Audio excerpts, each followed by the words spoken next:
আমরা এখন প্রবেশ করতেছি ইন্ডিয়ান ফুটওয়্যারে। এখানে রয়েছে পুরুষ এবং মহিলাদের জন্য বিভিন্ন ধরনের বিভিন্ন ডিজাইনের জুতা, যেটার মূল্য 1200 টাকা থেকে শুরু করে বিভিন্ন দামের।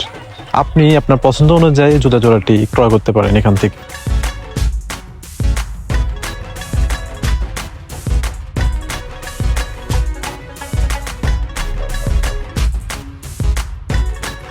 লেডিস কালেকশনের আরেকটি স্টল।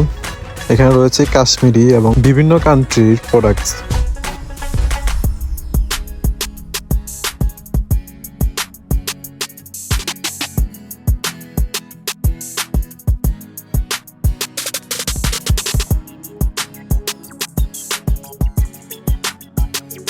ভাইয়া মার্কেট 500 টাকা ডিসকাউন্টে 400 টাকা।